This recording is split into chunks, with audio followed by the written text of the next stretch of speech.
Hey, Rangers. Welcome to the Asia Midnight edition of the Community Call, hosted by myself and Amanda. Hi, Amanda.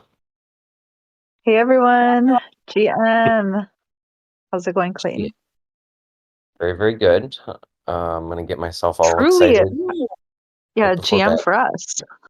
That's right. It's true. It is 2 minutes into the morning right now. Yeah, lots of exciting things going on. I think we could say that pretty much every community call. But I know that we have special guests today, and the Real Tuna has been outspoken about being a fan of what they're up to. So excited for that. What else do we have on the agenda today, Amanda? Yeah, I just wanted to give a recap of zkSync campaign and a bit of a teaser of what we have for next week, which is a massive Galaxy campaign with, of course, Taho Wallet. Nico, see you in the audience. Please join us after when Goal 3 comes up if you'd like. And Matter Labs team as well. And yeah, we're just really excited for to drop that. It's like a huge ZK Planet NFT that was done by this artist named Nogland. And he does like really intricate worlds. I think you guys are gonna like it. It's really special, like very like front page galaxy type things. It's just truly out of this world. So we put so much effort into it and hope you guys like it. And just want to thank everyone for coming here today. Like, oh man, crypto's been taking such a beating. So like we just love you guys, the Rangers. Oh man, we're really thankful that you guys are here and we have so much fun on these weekly community calls. I think it's the virtue of attracting people and building a community of people that are into this for the right reasons, trying to build the right tech and do it the right way. So yeah, I echo that, Amanda, and I'm honored to have people stick by us kind of through thick and thin in the market, for sure. And so yeah, 100%. What do you think we should lead with? I know that I think our data guys will be in here a little later, so we won't start there. Um, yeah, I kind of wanted to share maybe a quick comment about I don't know, maybe just like Across's position in the market at the moment and stuff like that. Should I go ahead and comment on that now, Amanda? Oh yeah, let's do that. Sounds good. So yeah, I just kind of wanted to riff for just 2 seconds. Like, um, across is still killing it in many ways, right? Like, we enabled base and then base volumes shot right up, and I think that the data folks will probably tell you more about this, but the rewards for socket ran out, so now there's not so much Stargate farming going on through there. So uh, Across is again number one in aggregator share, um, with socket, which is great. I mean, yeah, across really is just like way outperforms the competition, and we're going to be putting out some. Hart's going to be putting out even more content around that. Hopefully, y'all have seen some of his spicier tweets. Um, and then yeah, just Stargate or Layer Zero is an interesting project, and just the different way they're approaching the bridging problem compared to Across. But like the news today that they integrated with Google Cloud as an Oracle, and just generally like the way they're approaching this, to where Stargate costs 5 times as much to use than Across, is just kind of strange. And like I just really, really hope that projects like Across win out, because this to me is the measure of whether we are trying to build like tech that serves the purpose that we say it is, or are we just trying to build marketing craze. And I'm sorry, I shouldn't throw shade, but also just yeah, I'm just kind of throwing it out there. I think like Across is a really great product, and everyone who's been here from the start should be proud to be like supporting it and to have put their belief in us and in the product. So let's get out there and be loud about it. I guess maybe that's kind of my rally call here is like, I think I think that what Stargate and maybe some other competitors have going for them is narratives. They have really big promises about the future, and then they also have big marketing budgets, and that's never been our style. We don't want to throw a bunch of money and energy towards that kind of thing. But that's why we count on the community to kind of get out there and uh, just make sure that everyone is aware of how great Across is. So, yeah, with that, I'll pass back to you, Amanda, and maybe you want to fill in on some marketing stuff or kick off with our guests. Yeah, I think we gave a bit of a roundup. Like this weekend was massive for Across. So I posted in the announcement channel just like on Monday, just for like the past 24 hours. And like usually, like a Sunday is quite quiet. But wow, like we did huge numbers. Like I think I put like one of the things I noticed always was that even though like Across volume is really high, like because we're able to like support such larger transfers compared to some of the other bridges out there, um, I noticed that our volume's high, but like the number of transactions tends to still be like relatively lower than some of the other folks. And kind of maybe put that towards potentially the fact that like we don't do a lot of like the Quest platforms. So maybe that's where like these guys are getting all like these smaller transactions. But whoa, on Sunday, I posted that we had 5,600 transactions in 24 hours, which was huge. But yeah, my DeFi went and like corrected me. He's like, I think we're at like 8,800 now. So, oh my gosh, like we did, yeah, huge weekend. So that's like really exciting. And yeah, thanks to everyone again for all your support to get to this point. It's really only looking like we're up from here, which is great. And I guess the one thing that I wanted to chat about, yeah, base volumes all looking great. Of course, zkSync looking amazing. And we're surprised because a lot of the mentions that we got, like on Twitter, where was that people were just like very convinced that Orbiter was cheaper, which I was actually convinced as well, just because we had so many mentions. I've never used Orbiter, of course, right? And I was like, oh my goodness, yes, wow, we aren't beating someone, like very surprised. But then when I actually went and checked, like we were much cheaper than Orbiter. So yeah, we were like so happy to be able to like share that like this platform that everyone seems to be using for their zkSync farming, yeah, was like much more expensive because of like just a random fee that they have, which is apart from gas. It's just sort of like a static or a fixed fee. So yeah, anyways, Yeah, that was nice. I agree, Amanda. You and I, yeah, we shared in that realization. So yeah, that was a good thing to call out.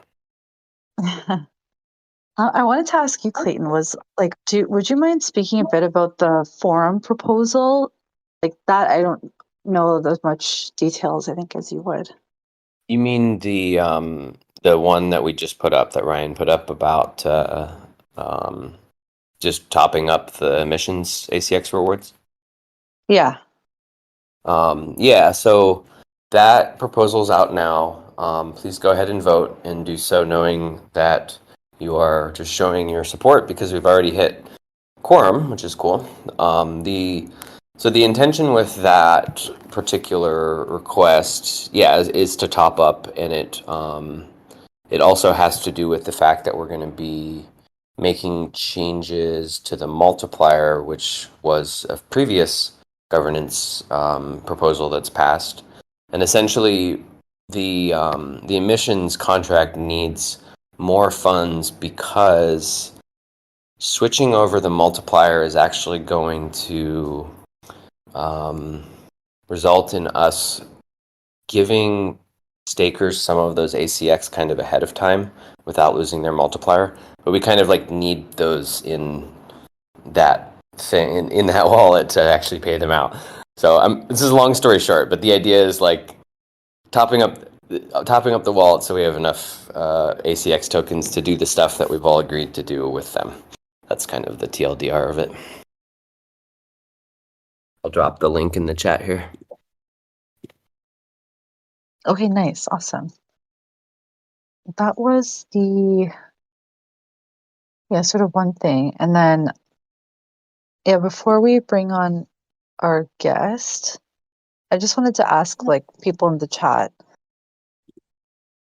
I think because we've done zkSync and now base deployment. So if we want to sneak in another chain support before we refocus efforts towards the universal bridge adapter to get to Avalanche and BNB chain.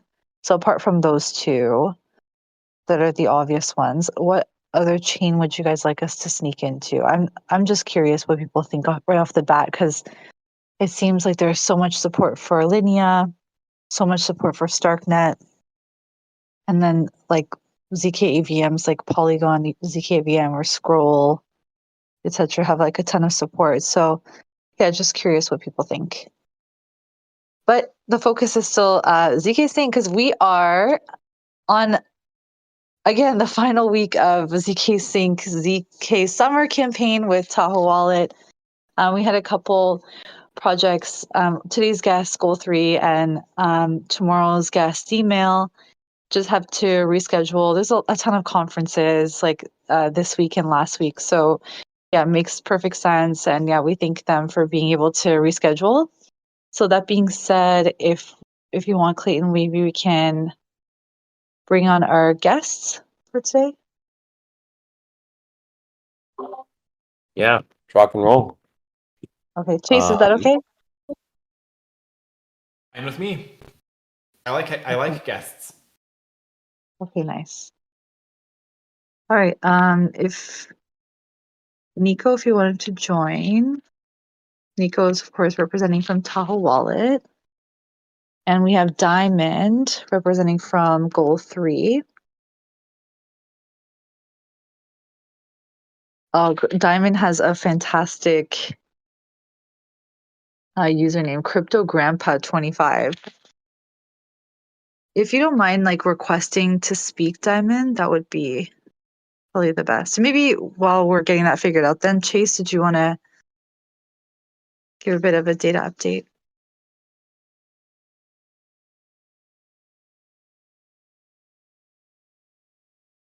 Sorry, I was on another screen, and it always takes me forever to find the unmute. No, I don't have anything super big for today. Should keep an eye on our June dashboards and our DeFi Llama dashboard. Actually, the DeFi Llama is probably one, but we've really been on the uptick still. We're super stoked about the volumes we're doing. We think a lot of this is kind of tech volume, and I think that's kind of massive and meaningful.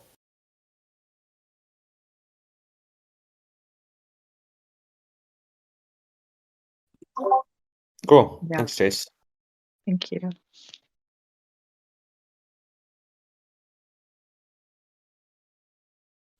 Yeah, Just thanks so need much, more. Chase. Okay, well, welcome. I guess we'll move on to Goal3. Woohoo! Thank you so much for joining, Diamond. Should I call you in here Crypto Grandpa, or do you prefer Diamond? Hi, Amanda. Hi. Yeah, did you want to maybe introduce yourself and introduce Goal3? As we mentioned, like there's a couple community members who really love using your platform already, but for those who aren't familiar, let us know what Goal3 is. Well, yeah, great, thanks. So, first of all, I would want to apologize for the mix-up in the last AMA that was scheduled sometime last week. I had an emergency and somehow I couldn't make it. So I'm apologizing to the community on behalf of the entire Goal3 team. I'm happy to be here to do a makeup AMA. So I'm Crypto Grandpa. I am the partnerships manager in Goal3. I manage calls, I manage projects like across. We do business development together. We, collaborate on, co-marketing and a whole lot of things together. Basically, that's my job description. And of course, doing AMA with projects like you. As you all know, Goal3 is a decentralized sports betting platform. We are a deep liquidity sports betting platform, which is completely on chain. We are on zkSync platform, which is a layer 2 on Ethereum. And, many people usually ask us the question, why did we choose zkSync? Aside from the other available L2 networks that are out there. Well, zkSync has a mission, and we keyed into it very early. And the mission of Mata Labs as a team from the very onset is to be able to drive adoption of crypto, drive adoption of blockchain, and of course to reduce the barrier to entry into cryptocurrencies. And the vision resonates with what we want to achieve as well, right? Creating a decentralized platform for people to be able to access betting, lowering the barrier to entry by making it very easy for people to bet on Web3 platforms, on Web3 dApps, like as you can see us demonstrating with the user interface of Goal3. So that vision resonates strongly with our mission as a project, and we decided to go for zkSync. And alongside, of course, other reasons that are unique to L2s, but not necessarily unique to zkSync.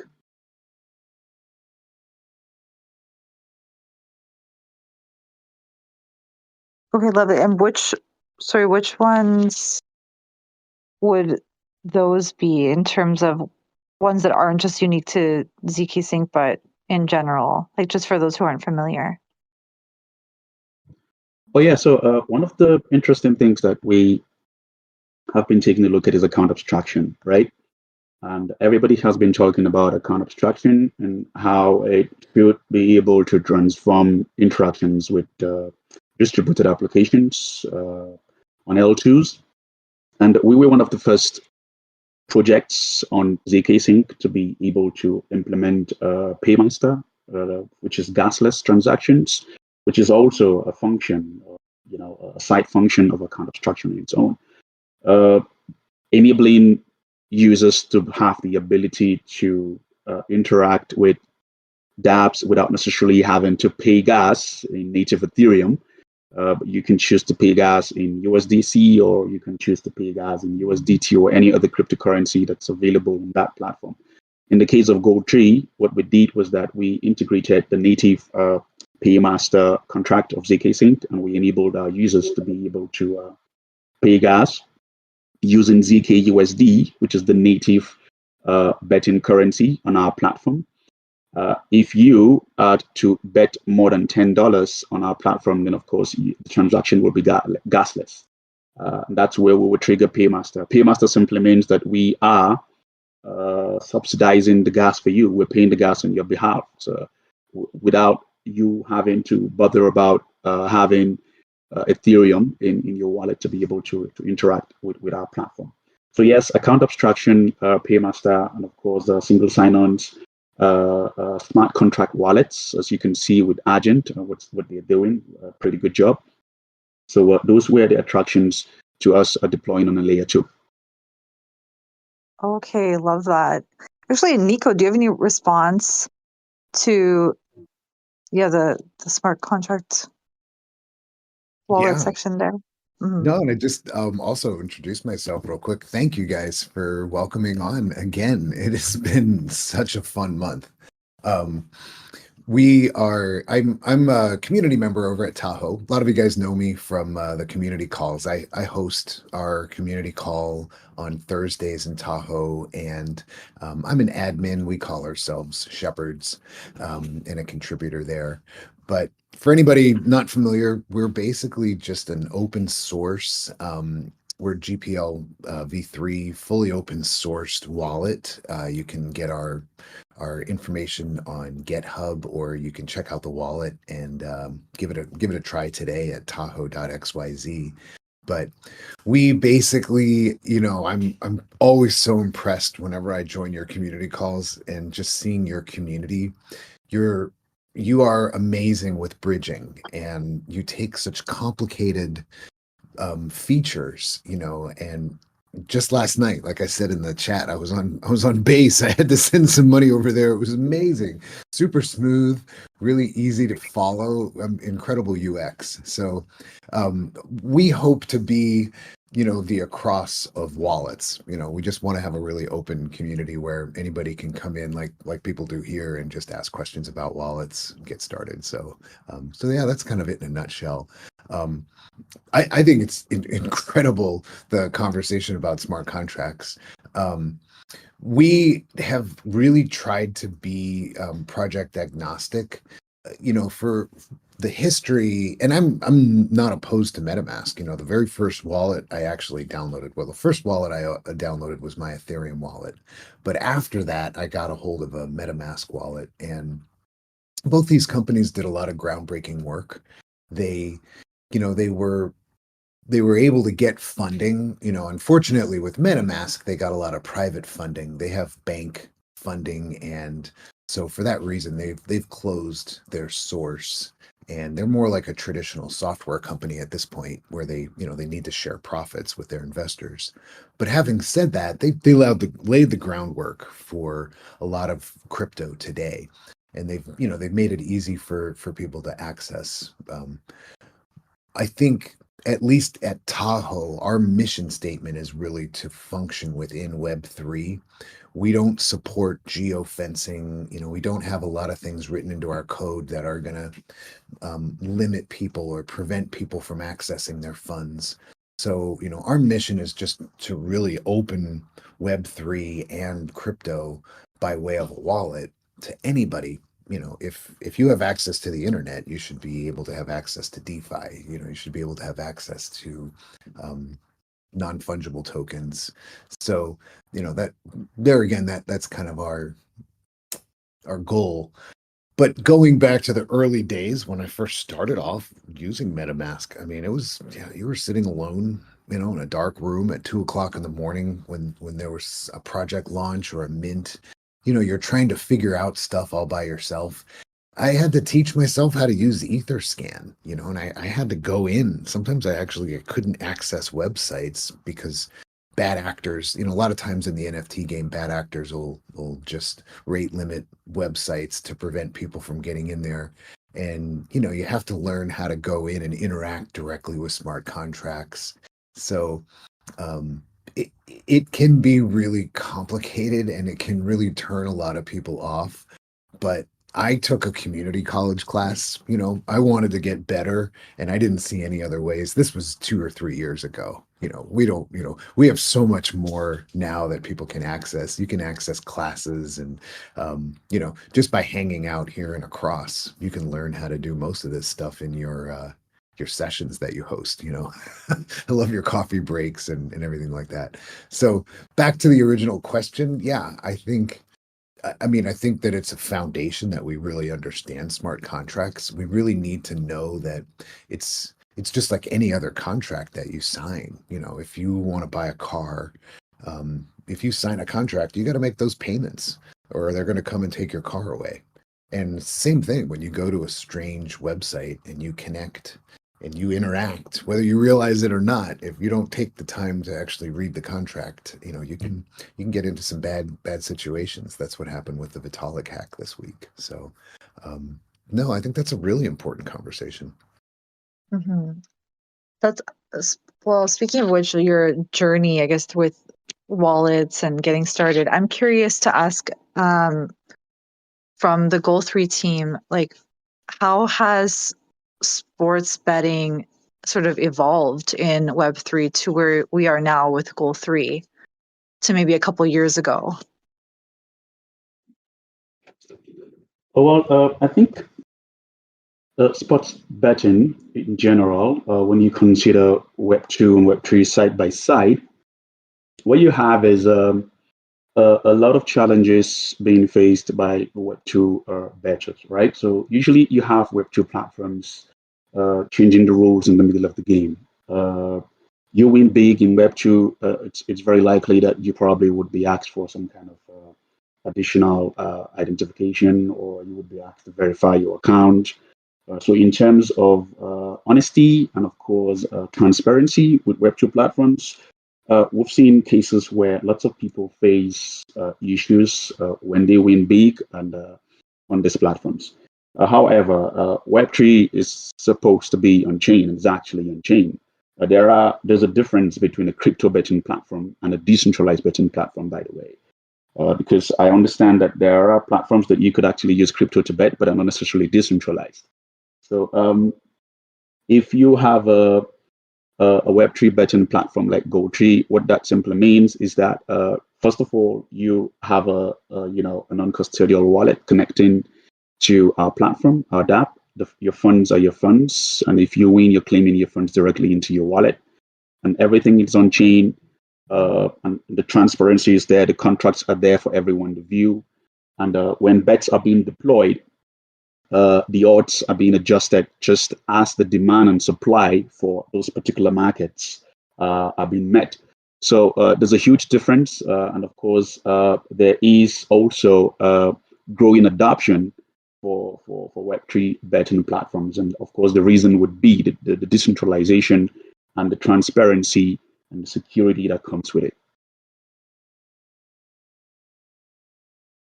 No, absolutely. I wanted to ask Clayton or Nico, have you guys ever done any sports betting yourself? Like I've never done it. Even though I consider myself a sports fan. I'm not much of a gambler. How about you guys? Yeah, I haven't myself. Yeah, Yeah, I was I gonna say, haven't. I'm not much of a gambler myself either, but man, I get hooked on those Gatorades. Like, I love it when you can go on sports betting, like at the Super Bowl, and I always bet on orange, man. Funny. Yeah, myself, I haven't done sports betting, but I'm friends with people who have and who do, so I know what's up. Yeah, I same. That's like, sorry, go ahead, Nico. No, and I'm really excited though to get into Goal3. I'm reading up a little bit more about it, and I do really love the online component of it. Um, it's a little bit weird in the States, at least. Gambling is very, you almost have to drive to a different state if you want to bet on sports if it's not offered. Like, you have to drive to Vegas or something like that. So, I really think that bringing this into Web3 is cool. It's really cool. It just opens up the door to so many more people that want to take advantage of it.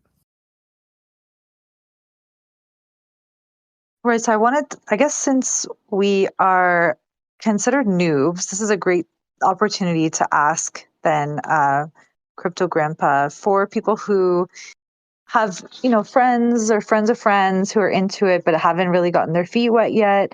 What's some advice that you would give to sports betting newbies? And yeah, how do we really get started? Oh, well, if you, for example, asking how you would get started on the Goal3 platform, then of course it's pretty much simple. Usually, you would have to bridge to zkSync from any other chain that you're operating on. Or if you're on Ethereum, you're on Stacknet or Base or Arbitrum or any other chain that you're operating on. You would simply just need to bridge your ETH.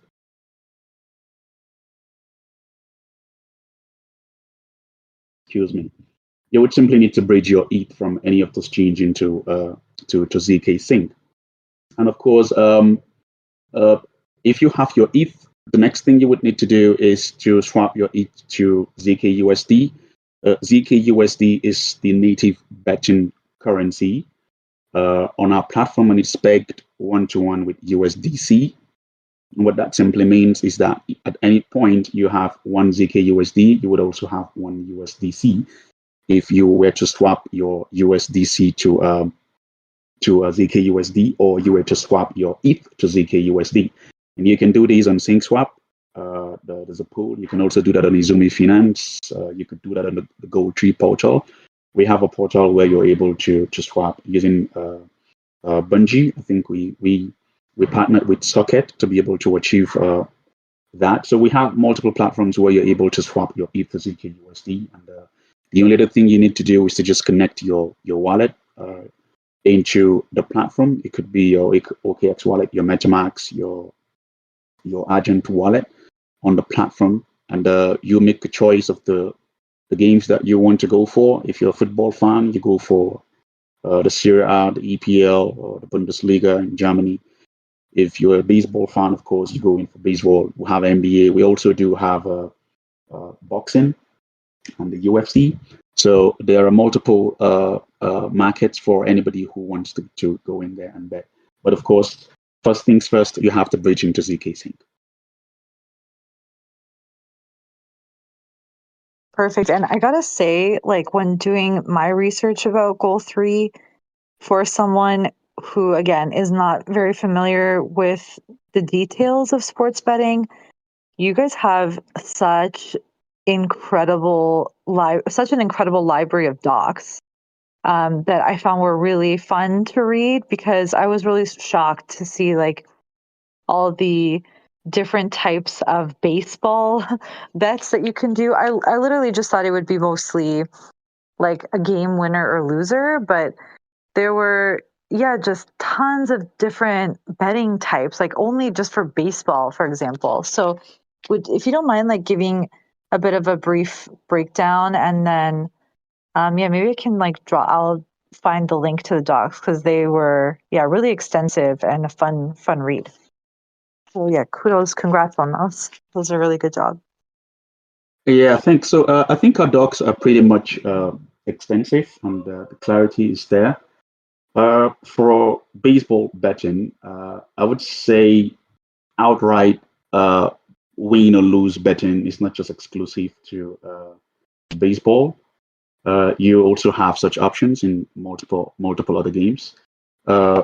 Baseball betting can be interesting. I'm not a baseball fan, but of course, and I don't bet on baseball. I'm more or less a football fan, and once in a while I bet in the NBA. So the baseball betting is pretty much simple. You either go on money line betting, you either go on run line betting, or you go on over and under, which is pretty much similar to what you could do in a football game, and it's totally understandable. So money line betting is just pretty much straightforward, right? It's a pretty straightforward form of baseline betting. And you bet on which team will win the game outright, right? That's just based on the odds that are available. While run line betting is just like a point spread. Team A is going to win by a certain number of points, or team B is going to lose by a certain number of points, and basically that's it.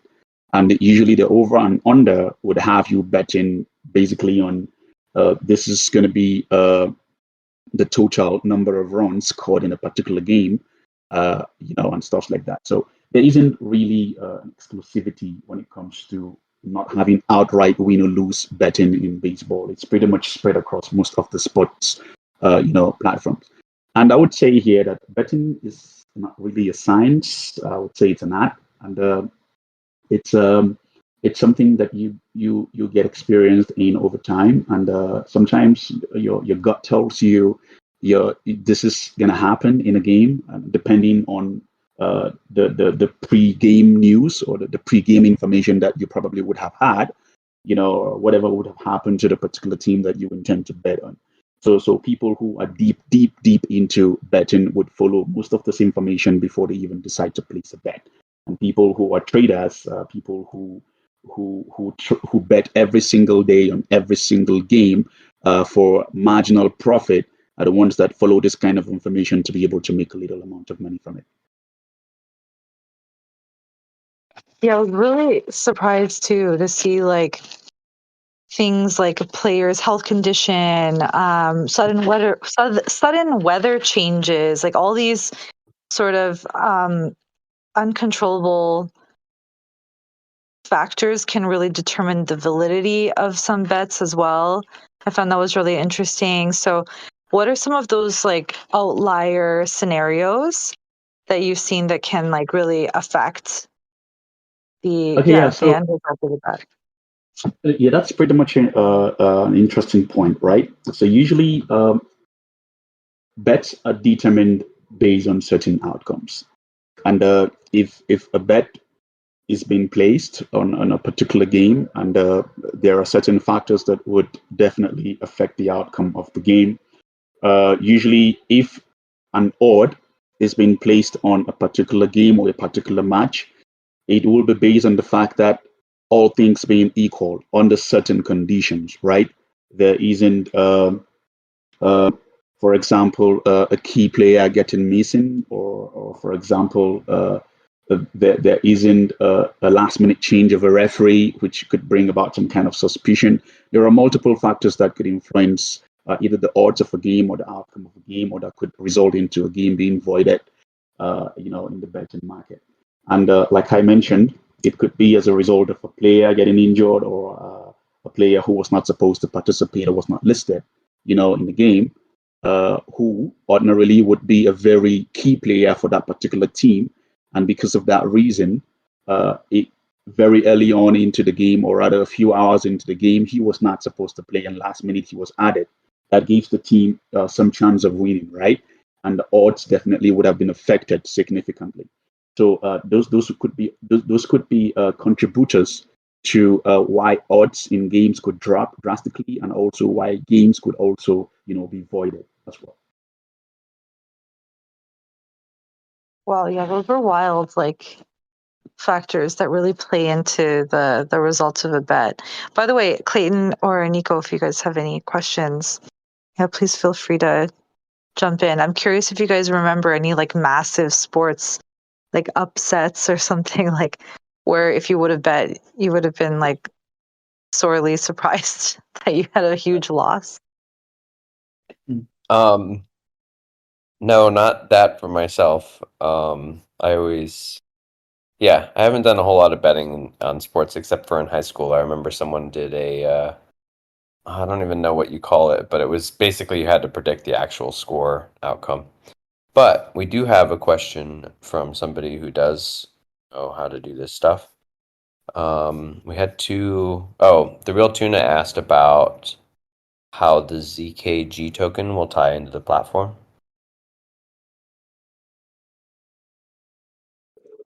The zkG token, that's the Goal3 token.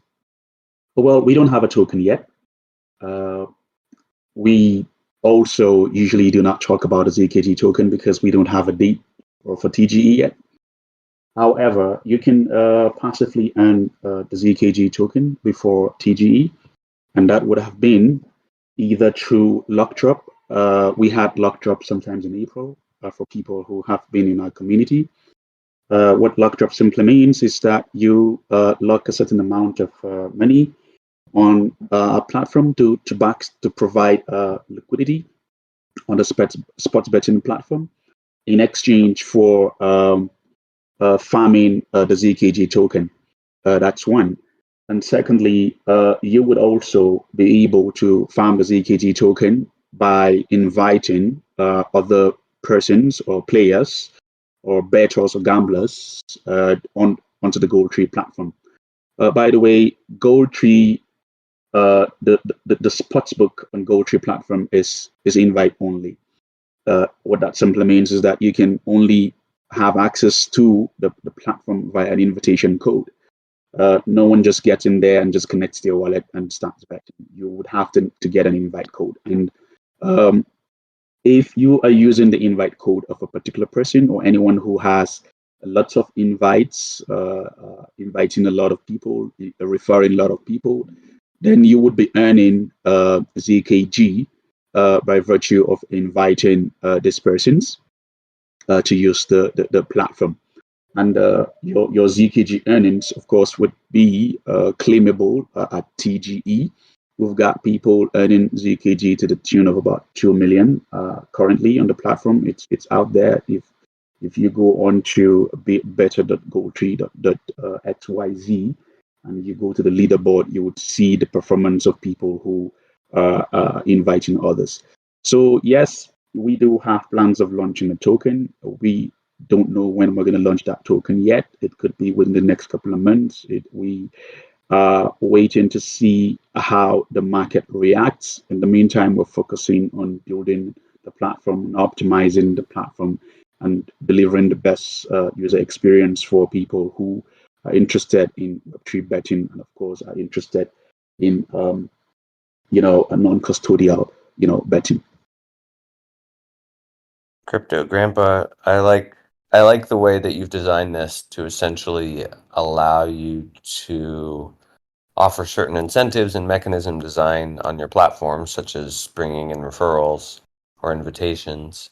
But the token's not actually out and liquid yet. So it seems like you're doing a good job at like leveraging the incentives, but without necessarily, putting a token into this market, which wouldn't be super smart, or having to focus on tokenomics yet. So I think that's pretty clever design. Yeah, that's the idea, right, Clayton? Because we also, I didn't mention earlier that we would also be allowing persons to stake zkG passively, so they can share about 25% of the profits that we make on the platform going forward. And that's one of the things that interest our users. I would also want to mention that about 50 to 60% of our token would be earned by the community, right? It's either by you referring users or by you participating in luck drop or by you participating in activities within our community, in our Discord, or completing tasks on Zili and Goal3 and a couple of other campaigns that we have run in the past. So most of the zkG token would be earned by our community members, active community members. Only about 10% of the token would actually be out for sale at TGE. So it's one of the ways that we intend to reward our community members for actively participating and actively supporting the project very early on as we go forward. And then go ahead, Nico. I love the fact that you have the participation rewards. Amanda, you asked, have I ever bet on sports betting? And, the only time I did college bet or sports bet was in Vegas, many years ago. And it was funny. I won like $200 and I bought me and my friends dinner. That's how long ago this was. But I buy dinner for 3 people for $200 in Vegas. But I remember, I thought, oh man, I won, and I blew it. I took all my winnings and I bought everybody dinner. We had a great time and a good laugh. But I'm on your website right now, and it's so neat because I love like Amanda was saying, the research that you can do. If you really follow a team, like your local sports team or whatever, you'll know that guy, was in a car accident, or, his, something happened. He broke up with his girlfriend, and maybe he's going to have a bad game on Sunday. But your platform really gives you a place to kind of deposit all that research. It's really cool. It's really in depth. So, but the takeaway that I wanted to say, I love that you have those long-standing rewards, because you get somebody that shows up all season long and they bet here and there, and at the end of the season, well, maybe you're break even, maybe you didn't win anything, but you're still a winner, because you have those embedded rewards. So that's cool. It's a neat touch. Thanks for the nice words, Nico. GR asked a question that's very relevant around here. How do you get the outcomes of the events on chain? What's your Oracle solution? So we have a 2-factor authentication process and a double resolution process that is fed into our systems. We fetch our data from available APIs, of course, for match resolutions. And because it's on chain, you can't make a mistake, right? Because once it's written on chain, it's immutable. So you don't necessarily have to go back and start correcting. If you wrongly resolve a game, then of course you land into trouble because you'll be settling people wrongly. So we use a 2-step process to be able to resolve our game. If, for example, you have a game and Team A was supposed to win, and Team A actually did win, first of all, the first contract would validate the fact that Team A actually won the game, but the match or the bet will not be resolved until the second contract resolves that Team A actually won the game.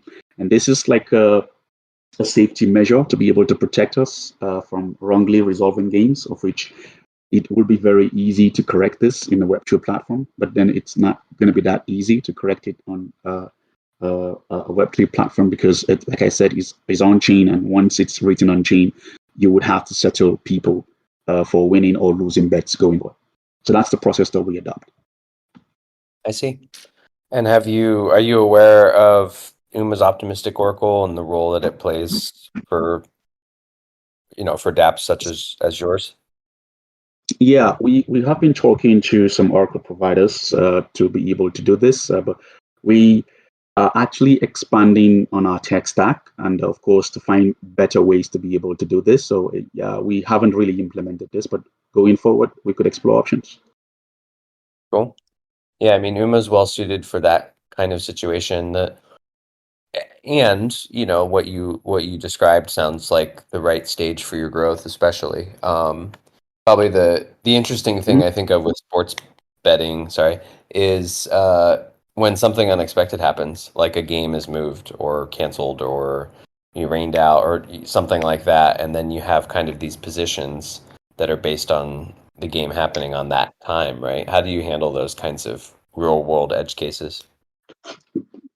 Oh, well, if you have placed a bet on a game and the game has been voided or the game has been cancelled or anything at all, what happens is that you get the invested amount that you placed on the bet back into your wallet. It's that simple. There isn't really any complication to that. I see. So that means is there a live trading in the lead up, or does it not work quite like that? Say that again, Clayton. But what I mean is is the bet like you place a bet and you wait until the game happens and then you see the outcome? Is it like that model, or I see. Galtuna's understanding and answering my question. They don't trade bet tokens like polymarkets. Thank you. That was what I was asking, is whether there was like trading of tokens ahead of a game. All right, I got that. Cool. That makes sense to me. Nice. There was one other question in here about whether you support lay bets or bets that something won't happen. Say that again. GRS asked if your platform supports lay bets, LAY bets, which is a bet that the outcome will not happen. No. We don't do that. That's no. We do not support that outcome. Cool. Okay, Amanda, back to you. Yeah, I mean, wow, time flies. So I think we're already almost at the top of the community call. So I just wanted to ask more of like a lighthearted question, which was, oh no, we have to ask this, of course. So our community, we're doing EPL Fantasy League. So I wanted to ask, of course, the Goal3 team, what are some of the betting trends that you've been seeing in the EPL this season? Well, people love the EPL, and it's one of the most is one of the best markets that we have on our platform. People bet on the EPL quite a lot. Of course, we have other leagues like the La Liga and the Italian Serie A, the German Bundesliga, and of course the Eredivisie in Netherlands and a couple of other leagues that drawing interest to our users. But then, of course, the most popular is the EPL. We don't have a fantasy league on our platform, right? And people have been requesting for esports, that's e-betting, like virtual betting, which is quite interesting because it's easy to implement this on a Web2 platform, but it's not that easy to write this on a blockchain. So you're going to have to factor in a whole lot of things to be able to efficiently deploy an e-betting platform on the blockchain. So we are considering this. You want to say something? No. Okay, so we were considering this. I thought someone wanted to say something. We were considering this, and we're still considering it. It's part of the things that we have on our roadmap going forward. But in the interim, what we are focusing on is to be able to expand on more sports. we have thought about, adding betting on political events. Like, for example, who is going to win the U.S. presidency? Who is going to win a particular election in a particular country? So, where you have people that would be completely decentralized, and what that simply means is that people would add to the liquidity pool of that particular bet. Amanda, Clayton, Nico, and any other person here put in a certain amount of USDT inside the pool. And the people who win would, of course, take the winnings proportionately, depending on how much amount of money they may have put into the platform. So you can code the smart contract to distribute the winnings in that manner. So in that way, it becomes completely decentralized, and it is transparency in, of course, the process. So we've thought about lots of scenarios where we are to create a decentralized betting platform for almost just anything, right? It could be market betting, like options trading, but then that's far-fetched at the moment. We're focusing on sports right now, and we'll keep adding more markets and more sports on our platform going forward. Okay, awesome. Well, you're speaking our language. Like, this kind of prediction markets is something our community is really familiar with. So yeah, that's really interesting, going that route. I think we just wanted to ask a fun question, not to tap dance on anyone's graves or anything. It's just interesting. What was sort of in your experience, what was the kind of craziest loss that you've ever seen, or the worst bet that you've ever seen? Okay, so let me see. I will talk about the most recent, which would be the Champions League final between Man City and Inter Milan. I expected the score line to have been a bit higher than that, but it ended up 1-0 in favor of Man City. I bet heavy on that game. And of course, I would say I betted against Man City. I wanted Inter Milan to win, but then it ended up badly. So that would have been the worst case scenario. If you go back to about maybe 10 years ago, or maybe 15 years ago, I would remember a game with Chelsea-Liverpool in the Champions League game where Luis Garcia, put in a goal against Chelsea. I bet that game at the time, and it was quite disappointing because I couldn't sleep for a week. So,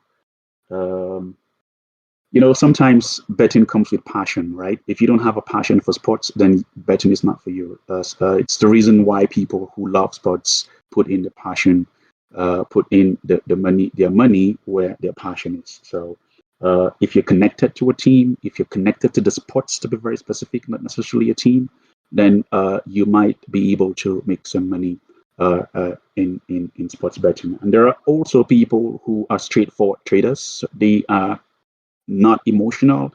They are simply straightforward in the process of their betting. They use data to be able to make their decisions. No emotions, no connection to any sport team. They just go in there strictly for business, and of course they're able to make the money. But I would say most of the people who go into betting, including myself, have a bit of passion attached to it. Okay, last maybe spicy question. This is for everyone on the stage. Do you think some of these major events, like the Champions League final or the Super Bowl, NBA playoffs, are any of them rigged? No idea. That's funny that you'd ask that question. What do you think, Crypto Grandpa? So, Amanda, what did you say? What was your question again? Do you think any of these are rigged? Because sometimes you see, I've heard of people making just jackpots rigged? on Did you finals. Say rigged? Yeah, rigged. Yeah. I think without question, Kansas City Chiefs stole those the games. Super Bowl. Yeah, those games are usually the atmosphere is usually electric. The expectations from both teams, who obviously would have been the best from either side qualifying to the finals, would have been great. And of course, the fan base of each of the teams that would be participating in any final would be expecting their team to win. So whether or not it is rigged, I honestly do not know. I can't really say. there are scenarios where you see decisions being made by match officials that usually do not go the way they're supposed to go, but certainly not enough to say the game is being rigged. They're all human, by the way, so they can make mistakes and they can make errors, in-game decisions that could impact the outcome of the game. And it could be purely unintentional. It might be intentional. You never really can say, but sometimes these things happen really fast. What has been done to solve this kind of scenario, to solve this problem, is the introduction of the video assistant referee, in football, to be specific. I think that has really helped in solving most of this problem. There has been complaints about the inconsistency of the decisions that have been made based on VAR, that's the video assistant referee. And I would say the industry is still gathering enough data to be able to make the right decisions and to be consistent with the decisions that they make based on the data that they have. So it's still early days in terms of using video assistant referee. Probably in the next 10 years, we'll be seeing more perfect decisions using VAR.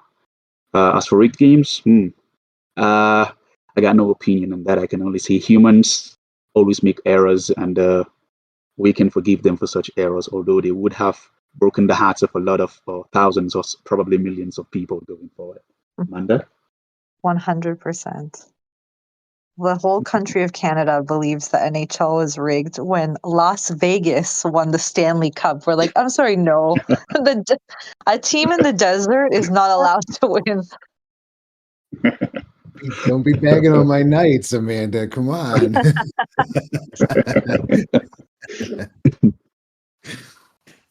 Well, yeah, no, of course. We have faith in humanity, sure, a lot of that, but it is a controversy in sport. So it's interesting to hear what you said. And I like that, yeah, like there's a lot of human error. And when you look at all the different factors that your docs mentioned that do affect players and the conditions, like, yeah, that does you have to take that into consideration with these upsets as well. And that's something I think we forget because, hey, you're hard in it and accept a loss. So, yeah, I think this was really fun. Yeah, thank you so much for joining today, Crypto Grandpa. I know Tuna dropped his invite code for Goal3 in the chat. So if anyone wants to give it a try, go check it out today. Of course, get there with Crossbridge and Taho Wallet. And I don't know if you had any final words, Crypto Grandpa, or.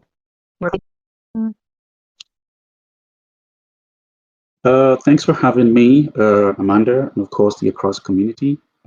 Appreciate the fact that you would want to talk to us about sports betting and of course our platform. So we're doing quite a lot of things. We're soon going to be releasing a jackpot platform, and where you could possibly win $500K to $1 million, depending on the amount of money that's been put in the pool. And this is completely, transparent because it's on chain, so you could actually track, the pool submissions and of course the markets that are being chosen by players and whoever would win eventually. And it's in such a way that if you have 20 people contributing to a pool and no one wins, it rolls over to the next pool, and if it gets up to 10 million, anyone who wins would pick everything, right? So that's what we're trying to achieve in our next line of action, deploying a jackpot. So a platform. So we'll just say, just keep looking at on our socials and see what we'll come up with. We are rolling out lots of other features, lots of other markets, and we would soon also be deploying what we call lose to earn. And lose to earn is that if you have over a period of, let's say, 1 month, committed a certain amount of money on the Goal3 platform and you have not won a bet, then you are entitled to a refund of a certain percentage of that amount of money that you have committed in the platform. That's lose to earn, right? So it's just a way of rewarding and engaging our community and making them understand that we care about them, and we would always do everything to make sure that they get attached to our platform and they love our platform, and that they choose Goal3 as the #1 decentralized betting platform going forward. So thank you very much for having me. Thanks for coming on. I really enjoyed hearing about it, even as I'm not a sports bettor, the design and thoughtfulness that went into it. So You should appreciate try that. it sometime. It could be fun. Pump your adrenaline. Yeah, just tell me who's gonna win, and I'll do that. The Philadelphia Eagles. There you go. Go live. Thank you, guys. I just want to thank you as well. The Tahoe wallet is fully integrated with your project, and anybody that's using our wallet, you can jump in there today. I just checked it out. So great platform, really great platform. Thanks again, Amanda and Clay. I appreciate you having me on today. Yeah, thanks everyone, and Thank you. I'm gonna start our closing song provided by Me Day. So I'll kick off if we're ready. Yep, we are ready. If anyone has a balancer position, get out.